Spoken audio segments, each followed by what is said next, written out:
Dans cette vidéo, nous allons donc fabriquer un mini site web dans un nouveau bucket, un nouveau compartiment. Et dans ce site web, dans cette page web, il y aura l'image que nous avons créée, ou plutôt uploadée, dans la vidéo précédente. Je vais donc commencer par créer un nouveau compartiment. Je vais appeler ça le bucket du site. Il est d'accord, il ne proteste pas. Région AWS, toujours Virginie du Nord. Je vais laisser tout ça par défaut. Simplement, dès la création du bucket, je vais arrêter de bloquer tous les accès publics. Je vais laisser pour l'instant les autres réglages par défaut.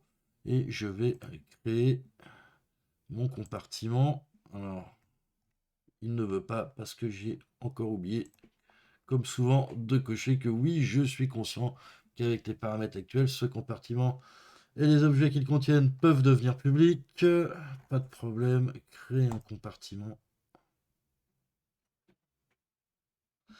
Et dans le bucket du site, donc, je vais uploader ma page web. Donc je vais surcharger, ajouter des fichiers. Et alors, je les ai dans téléchargement. J'ai ici index.html. C'est une page HTML assez simple.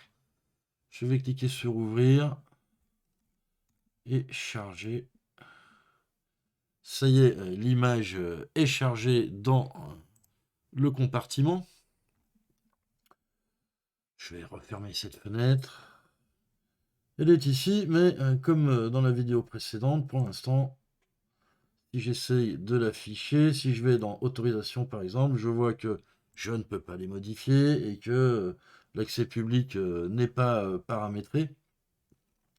Je vais donc avoir un message d'erreur Access Denied si jamais j'essaye de l'afficher. Au lieu de faire des réglages d'accès fichier par fichier, parce que potentiellement dans un site web je pourrais en avoir pas mal, autrement dit, au lieu d'utiliser les ACL fichier par fichier, je peux, avec une stratégie au niveau du bucket, rendre tout cela gratuit, rendre tout le contenu du bucket, non pas gratuit, mais public, pardon, grâce à une stratégie donc qui va m'éviter d'avoir à le faire fichier par fichier.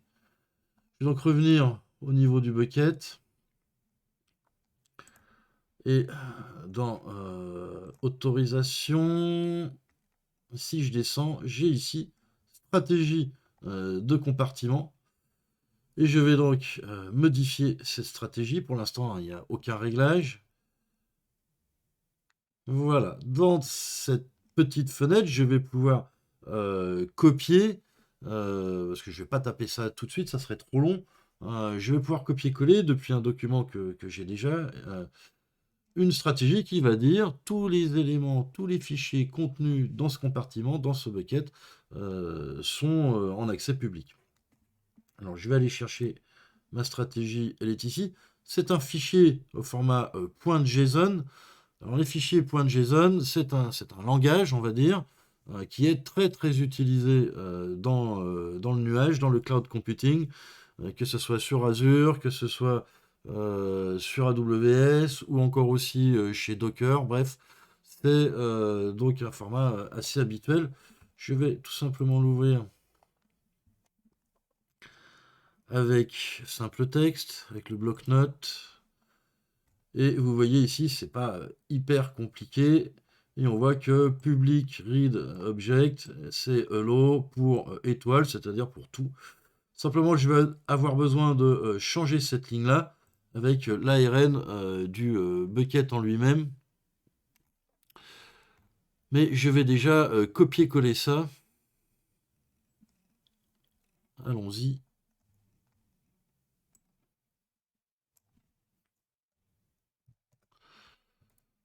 Et donc, je copie ça ici. Parfait. Et donc, il faut que je change ARN, AWS, etc. Et parce que ça, on voit bien que bucket name, c'est un réglage, on va dire, par défaut. Et donc, Ce réglage par défaut, je vais le remplacer par le réglage ici. L'ARN, c'est en quelque sorte le nom du bucket. Je vais donc tout simplement enlever tout ça. Je garde par contre le slash étoile, parce que slash étoile veut dire tout ce qui est dans le bucket. C'est ce qu'on veut. On veut régler les droits avec une seule stratégie pour tout ce qui est dans le bucket. Je vais donc copier ça et je vais le mettre à la place de ça. Toc, CTRL V. Et voilà, ARN AWS 2.S3, le bucket du site. C'est fait, ma stratégie est paramétrée, je n'ai plus qu'à la sauvegarder. C'est donc une stratégie, encore une fois, qui va rendre public tout ce que je mets dans le bucket qui s'appelle le bucket du site. Enregistrer les modifications. Ça a été enregistré avec succès. Et là, je vois que tout de suite, le bucket du site est accessible publiquement. Ce message en rouge, là, c'est pour me prévenir, mais c'est bien normal si je veux qu'on puisse accéder à mon site web. Si je vais dans ma page HTML, je copie l'URL, j'ouvre un nouvel onglet, et pas de problème, la page web s'affiche. Je n'ai pas eu, comme dans la vidéo précédente, à régler les droits individuellement de cette page web, de ce fichier. Et ça, maintenant, tous les fichiers que je mette dans ce bucket seront en accès public. Alors, il manque l'image ici parce que le lien qu'il y a dans ma page web n'est pas le bon. C'est un lien qui ramène vers une page web, vers une image plutôt, qui n'existe plus. Il faut donc que je modifie ce lien. Alors, je reviens dans le bucket.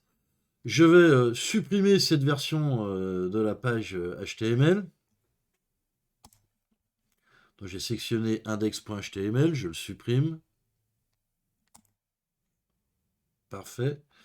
Alors, il faut que je copie-colle, supprimer définitivement ici. OK. Fermé. Et maintenant, j'ai l'original, on va dire, qui est ici dans mon ordinateur. Il faut que je le modifie. Alors, je vais l'ouvrir avec le bloc-notes. Et tout en bas, le lien qui mène vers l'image est ici. Et c'est ce lien-là qu'il faut que je change pour mettre mon nouveau lien vers ma nouvelle image. Je vais donc aller récupérer ce lien. Je retourne dans les compartiments. J'ai mon compartiment ici, image du projet. Comfort zone, mon image est ici. Je récupère, je copie l'URL, le lien vers l'image. Et elle est ici, voilà. Je vais coller ici à la place. Et maintenant, c'est bien https image du projet. C'est le bon lien vers mon image actuelle. J'enregistre. Je vais refermer et je vais uploader cette nouvelle version. Donc, le bucket du site, charger, ajouter des fichiers. Je donc recharge index.html maintenant que je l'ai modifié.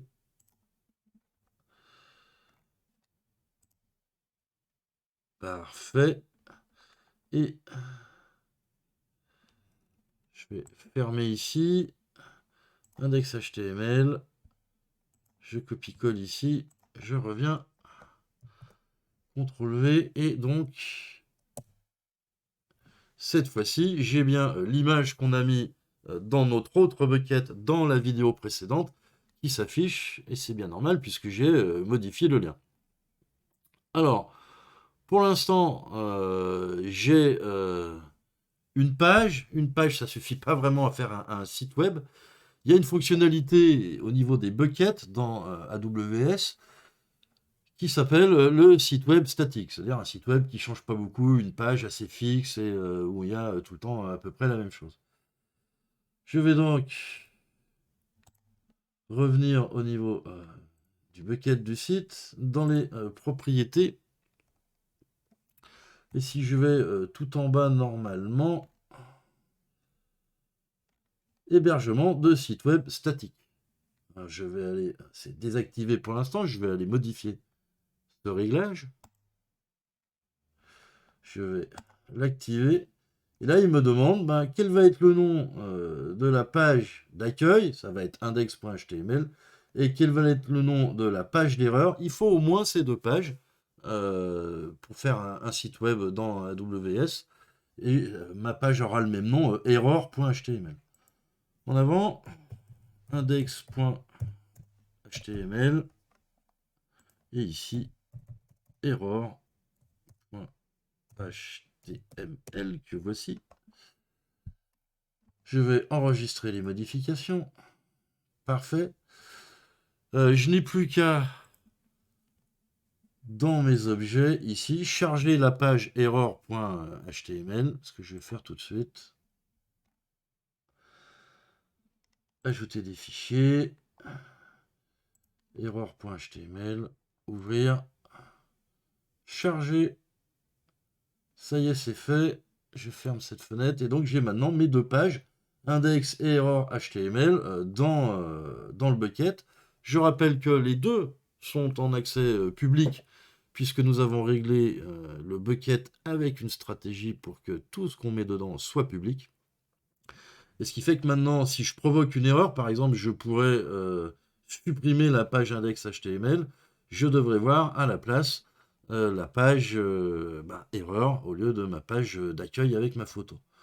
Je vais donc supprimer error HTML, index HTML. Supprimer, c'est ici.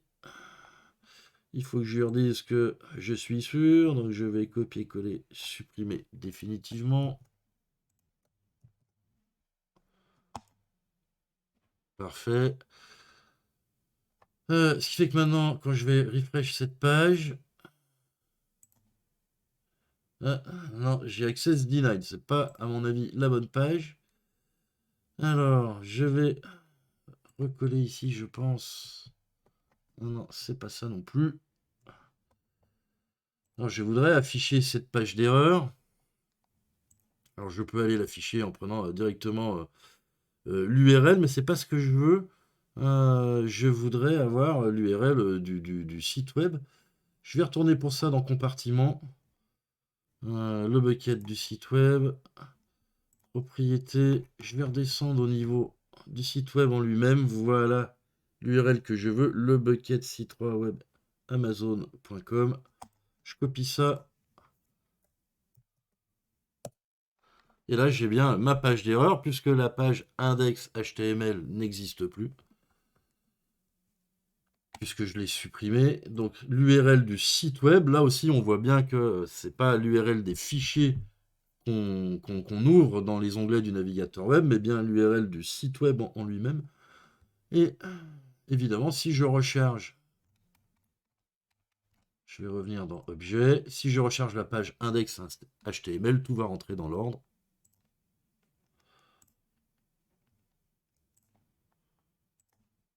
Parfait, chargé. Ça y est, c'est fait. Et là, si je refresh la page, de nouveau, la page d'accueil, j'ai donc bien, certes c'est minimal, mais un fonctionnement de site web. Voilà, c'est la fin de cette vidéo. Je vous donne rendez-vous dans la suivante où nous parlerons du versionning.